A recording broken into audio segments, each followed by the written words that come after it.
Bonjour tout le monde, bienvenue à la Société des Jeux, bien heureux de vous retrouver aujourd'hui pour la présentation d'un nouveau projet Kickstarter et j'ai nommé Clash of Deck, qui sera disponible à partir du 11 février 2021. C'est le dernier jeu de Léandre Proust qui nous avait déjà proposé ce jeu-ci en format print and play et qui arrive sur Kickstarter, donc une confrontation de 2 joueurs mais avec une variante solo. Alors sans plus tarder, Clash of Deck, c'est parti!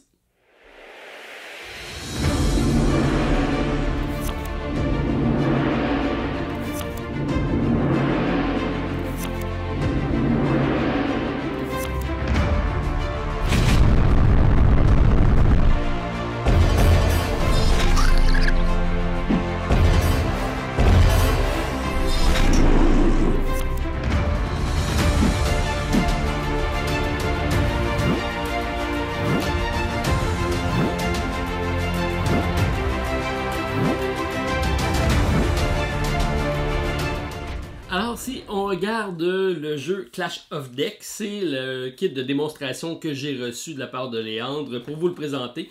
C'est un format print and play que j'ai reçu, mais sachez que c'est le prototype. Vous allez voir que durant la campagne, les cartes, le nombre de cartes, le nombre de créatures et surtout les composantes seront différentes et probablement de meilleure qualité. Mais c'est déjà d'excellente qualité, surtout au niveau des illustrations. Alors, c'est un jeu de confrontation essentiellement à 2 joueurs, mais dans lequel il va y avoir une variante sur l'eau. Je vous en parle un peu plus loin dans la vidéo. Alors, on a affaire avec des îles qui sont reliées par des ponts. Initialement, les ponts servaient de commerce entre les différents secteurs de l'île. Les richesses devenant de plus en plus rares, on a commencé à se faire des confrontations et maintenant, c'est les portails qui nous permettent d'aller confronter nos ennemis. On va avoir un deck de cartes. Et on va devoir se composer une main de 8 cartes à partir d'un système de repêchage. Donc c'est très simple. On va avoir donc à mettre sur la table 4 cartes. Et parmi les cartes, le premier joueur va tout simplement en choisir une qu'il va prendre pour sa main. Alors je peux y aller avec le mercenaire. Le joueur, qui sera le deuxième joueur, va en récupérer 2. Donc on a certains bâtiments ici qui sont des créatures, d'autres qui sont des bâtiments. On a également des sorts. Sachez que la version que j'ai ici est en anglais, mais ça sera également disponible en français, puisque Léandre vient de la France. Et donc le premier joueur va récupérer l'autre carte. Donc à chaque tour, chacun va récupérer 2 cartes. On va continuer comme ça à faire un repêchage de cartes jusqu'à temps qu'on ait 8 cartes en main de chaque côté. Ensuite, on va ajouter à notre main ce qui est notre tour de guet et également notre château fort. Alors, c'est une mécanique très intéressante au niveau du jeu parce que c'est ce qui va déterminer la fin de notre partie, si on veut. Alors, chacun va avoir ses 8 cartes en main. Donc, 1, 2, 3, 4, 5, 6, 7, 8. Alors, lorsqu'on joue, on va avoir nos cartes en main. On va avoir notre Watchtower, donc notre tour de guet. En commençant, on va la mettre du côté tour de guet. On va mettre ça complètement à gauche de notre main de carte. Alors, on va tenir notre jeu comme ceci. Et notre adversaire va pouvoir voir la carte à quel endroit elle est située parce que celle-ci est recto verso comparativement aux autres. Donc, notre carte est ici et c'est ce qui va déterminer notre point de vie, si on veut, de notre royaume. Puisqu'à chaque fois que notre adversaire va réussir à nous toucher, c'est-à-dire qu'il va attaquer des zones qui ne seront pas défendues par mes personnages qui sont ici, à ce moment-là, je vais perdre des points de vie et je vais déplacer cette carte-ci dans ma main de carte vers la droite. Lorsque ma tour de guet va atteindre la droite, il va réussir à avoir passé mon avant-poste. À ce moment-là, on va retourner la carte du côté château fort. Elle va revenir à la fin de mon paquet comme ça ici. Même chose va se produire, donc on va continuer à l'attaquer. Et lorsque ce château fort sera rendu complètement à ma droite, ça sera la fin pour moi. Alors, très intéressant comme mécanique. Vraiment une belle trouvaille. Je trouve que c'est brillant d'avoir pensé à ce système-ci. Donc, après avoir fait le repêchage, on passe aux phases de jeu. C'est très simple. On a tout simplement 3 phases de jeu. Première phase étant la génération de mana. Ensuite, on fera l'invocation des personnages, des créatures, et on va passer à l'assaut. Très simple.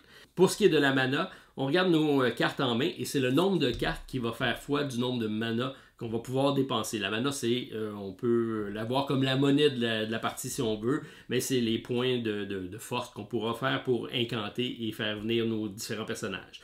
Donc, On a notre tour de guet qui est ici. Elle compte pour 1, donc c'est le nombre de cartes. Donc en ce moment, j'ai 9 cartes, puisque je joue toujours avec les mêmes 8 cartes. Et j'ai ma tour de guet et mon château fort qui compte pour la 9e. Par contre, le premier joueur va commencer avec seulement 6 points. Et ensuite, ça va être le nombre de cartes en main. C'est tout simplement pour équilibrer la partie. Autre particularité, lorsqu'on va faire l'incantation, parce que là, on sait que je commence avec 6 points, je peux seulement commencer à invoquer les 4 premières cartes que j'ai, donc à partir de ma gauche, ne comptant pas ma tour de guet qui est ici. Peu importe elle est située où, ça va toujours être les 4 cartes que je vais être en mesure de faire comme invocation. Alors, sachant que j'ai 6 points ici dans mon premier tour, donc je n'ai pas besoin de compter mes cartes puisque je suis premier joueur, je peux incanter une de ces 4 cartes-là. Donc j'ai 6 points, je pourrais dire je vais prendre 2, 3 ici. Et là, je peux choisir entre le golem, la télékinésie, et je pourrais y aller également ici avec le Sharks Taurus. Il est intéressant ici puisque je vais la jouer en premier. Alors, c'est une créature. On voit ici qu'il y a des crocs. Particularité, lorsqu'on joue une carte, elle ne s'active pas durant le même tour qu'on la joue, sauf si on a une créature. La créature, elle, va attaquer dès son premier tour de jeu. Et en plus, ici, on voit qu'elle est aquatique. On a de l'eau. Et comme elle est située près des ponts, donc près de l'eau, on va doubler ses points d'attaque. Donc, elle a 2 points d'attaque et 2 points de défense ou 2 points de vie si on veut.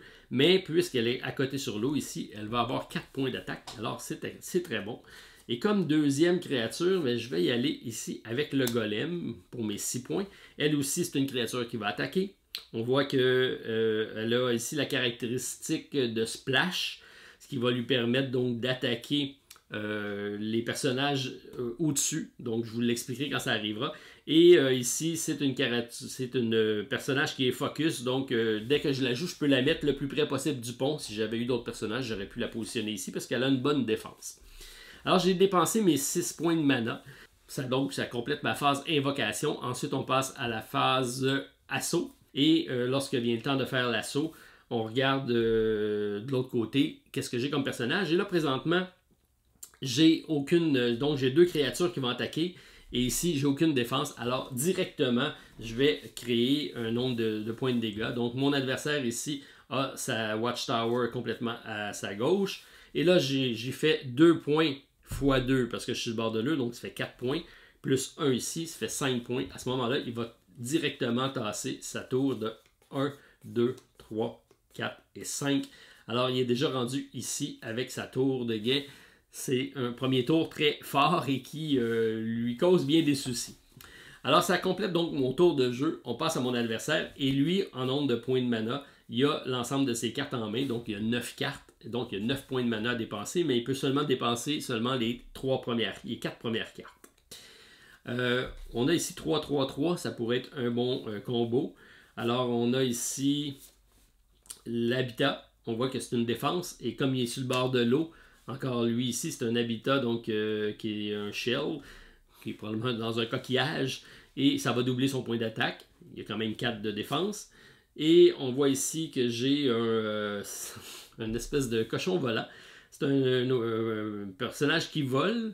Ça, c'est intéressant. Et il y a une cible. Donc, lui, va pouvoir attaquer d'autres personnages volants, mais il ne pourra pas se faire attaquer tant que le personnage, même lui, s'il est ici, il ne pourra pas l'attaquer, puisque c'est un cochon volant.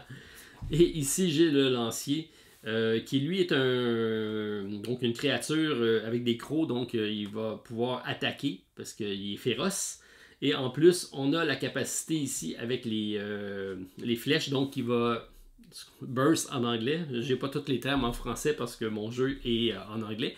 Mais comme je vous ai dit, c'est disponible en français. Donc, je peux décider de le mettre dans un des 2 secteurs qui est ici, mais c'est toujours le plus près du pont possible.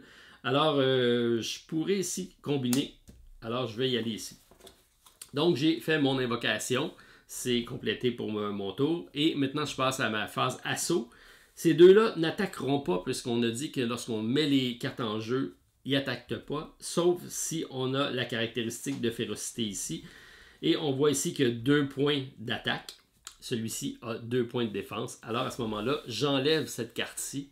J'ai réussi à l'anéantir et on la remet dans ma main, mais complètement à ma droite. Et là, c'est une autre beauté du jeu. Les personnages qu'on va réussir à éliminer, c'est des valeureux guerriers qui ont succombé au combat, mais ils vont revenir dans notre main. Ils vont donc augmenter mon nombre de mana disponible. Ils vont également augmenter mon nombre de points de vie, puisque ça va ralentir la progression de ma tour vers la fin ici. Donc, c'est quand même une double efficacité. Et en plus, ben, c'est des forces qu'on va pouvoir remettre sur la table. C'est un jeu qui se joue rapidement, 15-20 minutes, mais très stratégique. Et tout ça seulement avec 8 cartes en main. 9 si on compte le Watchtower. Donc, c'est très brillant comme jeu. Alors, bravo Léandre. Je trouve que c'est une belle trouvaille de simplicité et d'efficacité. Et le type de combo qu'on peut faire avec les 30 possibilités d'interaction avec les jeux. Le jeu, comme je vous ai dit, j'ai quelques habiletés ici, mais le jeu en comporte beaucoup plus. Alors, j'ai bien hâte de découvrir les autres cartes, mais surtout les stretch goals qui vont venir avec. Alors, super trouvaille, très efficace, et en prime, puisque c'est une mécanique de jeu qui se fait automatique, on n'a pas de décision à faire, ça fait un excellent jeu solo, et je vais en profiter pour vous montrer comment ça se déroule en solo. C'est assez simple. Alors, on prend l'ensemble des cartes donc qu'on a ici en main. Alors, on prend les cartes, on fait un repêchage comme dans le jeu normalement, sauf qu'on va tout simplement mettre 4 cartes sur le jeu ici. Et parmi les cartes, je vais en sélectionner une que je vais faire un repêchage pour moi. Donc, je n'ai pas parlé, mais les spells, lorsqu'on les joue, ils vont directement attaquer une carte dans la position où je veux. Donc, ça va éliminer directement une carte. On voit ici qu'il y a quand même 5 de force qui peut cibler en hauteur. Et qu'il y a Piercing. Piercing me permet, si je passe à travers avec 5, ben, il va attaquer, le restant des dégâts vont attaquer la carte qui suit. Alors, c'est assez intéressant. Donc, je pourrais dire, je vais prendre mon spell et je donne les 3 cartes ici à mon adversaire. Alors, je continue comme ça. Je vais tout simplement y aller de phase en phase. Donc, je prends 4 cartes, je m'en garde une et je donne les 3 autres à mon adversaire. On va comme ça se construire une main de 8 cartes. Et notre adversaire aura l'ensemble des cartes en main. Alors, on va tout simplement prendre les cartes, on va tout mélanger ça. Et je vais mettre la Watchtower en bas du paquet ici. Pour ma part, ben, je fais comme une partie normale, mais comme je joue en solo, je peux très bien les mettre directement sur la table. Voici. Donc, c'est ma main qui va me permettre de jouer. On se rappelle que c'est le même principe. Alors, je commence la partie. Comme je commence, j'ai seulement 6 points. J'ai mon Watchtower qui est ici, donc je peux jouer mes 4 premières cartes. Et on voit ici que j'ai un gardien. Par contre, il coûte 7. Je ne suis pas en mesure de jouer sur mon premier tour. Mais 4, 5, 6, je pourrais aller jouer ceci. Alors, lui m'intéresse parce qu'il y a quand même les crocs. Ici, ça m'intéresse. Et ici aussi m'intéresse. Donc, je vais faire ici un 4 et un 4 ici. Donc, 4, 5, 6. Ça complète ma main. Et à ce moment-là, donc, lui, il va attaquer tout de suite au premier tour. Il va faire 4 de dégâts quand même, mais il est protégé par lui. Et 4 de dégâts, il n'y a personne ici de l'autre côté, donc je vais tout simplement défausser les 4 premières cartes. Et alors lui, ce qu'il fait, c'est qu'il ses points de vie, il va défausser les cartes. Et lorsque j'arrive à ma Watchtower à la fin, je vais avoir complété, donc je vais tourner ma carte, je vais rebrasser ma défausse et je dois passer 2 fois à travers le paquet pour pouvoir réussir à le vaincre. Pour sa part, lui, il a toujours 8 points dans le mode standard. Alors, il va prendre sa carte. Il va toujours commencer par le haut, ensuite par le bas. Il va positionner tout simplement comme ça. Donc, 1, 2, 3, plus 4, 4, 5, 6, 7. Il lui reste un point. Fait qu'il va tout de suite prendre la carte. Et peu importe, là, ça donne bien, j'ai un 1. Mais peu importe le point, je l'aurais mis pour compléter ces 8 et plus. Donc, j'ai fini la phase invocation. Je passe maintenant à la phase attaque. Et là, on voit ici, c'est le même principe. Donc, on active les cartes comme normalement. C'est une créature, donc il va attaquer sur son premier tour. C'est un aquatique sur le bord de l'eau, donc ça fait 4 points. 4, ça me permet de défausser celui-ci. Alors, je le remets à la droite de ma main. Et celui-ci n'attaquera pas puisque ce n'est pas une créature. Celui-ci va attaquer. Et comme il y a 3, on va tout simplement tasser ma tour de 3 cartes ici. Et je l'emmène donc vers la fin. Donc, c'est déjà une attaque qui a porté fruit dans son cas. On glisse tout le temps les cartes vers le pont pour combler les écarts. Il a complété son tour. C'est maintenant mon tour. Je continue comme ça et j'essaie de passer 2 fois à travers le deck. C'est assez difficile. J'ai fait quelques parties, j'ai pas encore réussi à gagner, donc ça j'aime beaucoup, c'est bon signe. Et particularité également, c'est on a la possibilité de faire une personnalisation. Donc le mode facile, c'est ce que je viens de vous montrer. Et on a possibilité, donc lorsqu'on va gagner le mode facile, on va ajouter un point. C'est moi de la façon que je le joue, là, on peut combiner tout ça, mais j'ajoute à ce moment-là un point à mon adversaire. Et là, il peut le dépenser sur plusieurs aspects du jeu. Donc il peut augmenter son nombre de mana. Il y en avait 8, il pourrait passer à 9. Il pourrait augmenter sa résilience ou sa résistance ou les caractéristiques. Il y a plusieurs façons d'augmenter ou de dépenser ses points. Et là, ça va en difficulté, en augmentant. On peut aller jusqu'à une dizaine de degrés de difficulté. Et comme il y a plusieurs façons de dépenser les points, ça en fait un nombre de possibilités assez illimité de personnalisation du deck de l'Automa. Donc, bien trouvé là-dessus aussi, Léandre. J'espère juste qu'il y aura peut-être un petit carnet, peut-être même téléchargeable, pour faire des achievements, donc des accomplissements. Je pense que ça serait bien.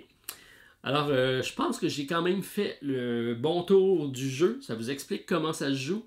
Si vous êtes curieux, je vais peut-être essayer d'en faire une partie en solo, voir si je vais réussir à faire mieux que mes précédentes parties. Mais j'aime beaucoup. C'est le genre de jeu qui se sort très facilement, qui se joue bien, même en solo. Et d'avoir trouvé de faire une partie aussi stratégique avec seulement 8 cartes en main du début à la fin. Je trouve ça très brillant parce qu'on comprend la synergie des cartes, on commence et le repêchage nous permet de faire cette personnalisation-là. Donc, belle trouvaille, une campagne à suivre. Je vous invite à suivre ça sur Kickstarter, je pense que ça vaut la peine. Alors, Léandre, pouce en l'air, commentaire à la vidéo si ça vous intéresse. Le lien sera disponible pour la campagne et on suit ça avec intérêt. Bye tout le monde, à la prochaine.